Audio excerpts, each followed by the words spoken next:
இனிமேல் நீங்கள் கரம் மசாலா கடையில் வாங்கலைன்னா அதுக்கு நான் பொறுப்பு இல்லை. ஹை, நான் தாங்க உங்கள் தினேஷ், நாகூர்லேருந்து. என் கையில் என்ன இருக்குன்னு பார்த்தீங்கன்னா கரம் மசாலா. இது எப்படி அரைக்கிறது நிறைய பேர் கேட்டதுங்க. நம்ம ரெடிமேட் மசாலா தான் நிறைய யூஸ் பண்ணுறோம். ஆனாலும் நான் எப்பயாச்சும் நேரம் கிடச்சா வீட்டுக்கு மட்டும் இப்படி அரைச்சி வச்சுக்குவேன். செம்ம வாசமாக இருக்குது. இதிலெல்லாம் 65க்கு, மட்டனுக்கு, சிக்கனுக்கு, கிரேவிக்கெலாம் யூஸ் பண்ணிங்கன்னா சூப்பராக இருக்கும். வீட்டுக்கு கிட்டத்தட்ட 2 மாதம் வரும். ஒரு 1/2 கிலோ கறிக்கு ஒரு 1/2 ஸ்பூன் போட்டால் போதும். அவ்வளோ சூப்பராக இருக்கும். இதை எப்படி ஈஸியாக டேஸ்டியாக நம்ம வீட்டுக்கு செல்லாம் அரைச்சி வச்சுக்கலாங்கிறத பார்க்கலாம் வாங்க. புதுசாக வாங்கின மல்லி 20 கிராம் எடுத்துங்க. சீரகம் ஒரு 5 கிராம், 5 கிராம் சோம்பு, மராட்டி மொக்கு 3, அனாசி பூ 5, ஜாதிக்காய் இந்த மாதிரி ஒரு சின்ன பீஸு, ஜாதி பத்திரி ஒரு முழு பூ, கசூரி மேத்தி இந்த அளவுக்கு கரெக்டாக கவுண்ட் பண்ணியிருக்கேன்.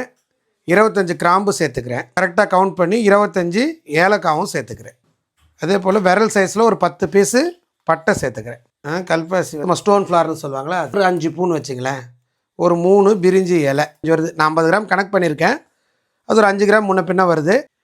ஒரு 50 கிராம் நான் உங்களுக்கு அரைச்சி கேட்டுறேன். ஏன்னா நிறைய போட்டு அரைச்சிட்டிங்கன்னா திடீர்னு உங்களுக்கு செட் ஆகலன்னா தொந்தரவாக போயிடும். 50 கிராம் கரம் மசாலா வறுத்து வச்சுக்கலாம். இப்போ ஒரு 55 கிராம் வந்திருக்குல்ல, இதை அரைச்சா 50 கிராம் தான் வரும். இதில் வந்து பெப்பர் வந்து 5 கிராம் போடணும். வீட்டில் பெப்பர் மிஸ் ஆகிடுச்சு, அதனால் போடல. ஒரு 1/2 ஸ்பூன் பெப்பரும் போட்டுங்க, கம்மன்னு இருக்கும் வாசம். அடுப்பு பற்ற வச்சுக்கலாங்க. இப்போ எடுத்து வச்சுருக்க எல்லா பொருளையும் சேர்த்துக்கலாம். லேசாக வாசம் வர வரைக்கும் வறுத்துங்க. சூடு ஆனால் போதும், எதுவுமே பொன்னிறமாக வறுக்கணுங்கிற அவசியம் இல்லை. அடுப்பு அணைச்சிட்றேன், காட்டுப்பேன். உடனே மாற்றிடுங்க. கடாய் சூட்டுக்கு தீஞ்சிடுச்சுன்னா நல்லாவே இருக்காது. இப்போ தொட்டிங்கன்னா ஒரு 1 ஹவர் வெயிலில் காஞ்சால் என்ன சூடு வரும், அந்த சூடு வர மாதிரி. ஓகே, மறுபடியும் ஆறட்டும். ஆறினோடனே மிக்ஸி ஜாரில் போட்டு பவுட்ரு பண்ணி எடுத்து வச்சுக்கல.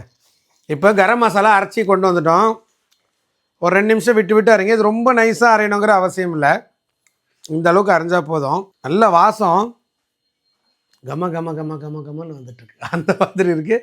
என்னுடைய ரெசிபிலெல்லாம் நான் இதை தான் யூஸ் பண்ணுவேன். 65லாம் பார்த்தீங்கன்னா அப்படி கிராஸ் பண்ணி போனால் கும்முன்னு ஒரு வாசம். நல்ல ஒரு பிராண்டட் கரம் மசாலா கூட இது ஈக்குவலாக வரவே வராது. நீங்களே உங்கள் கைப்பட அரைச்சி வச்சிங்க. இனிமேல் என் சேனலில் வர போகிற எல்லா ரெசிபிக்கும் நம்ம இந்த கரம் மசாலா தான் யூஸ் பண்ண போகிறோம். சரி, அவுட்புட் எவ்வளோ வருதுன்னு பார்ப்போமா? கிளாஸ் பாட்டிலில் காற்று போகாமல் எடுத்து வச்சுக்கிறேங்க. சூப்பரான கரம் மசாலா உங்கள் வீட்லேயே நம்ம ரெடி பண்ணி வச்சாச்சு. தேங்க்யூ ஸோ மச் ஃபார் வாட்சிங். நெக்ஸ்ட் வீடியோவில் பார்க்கலாம். பாய்.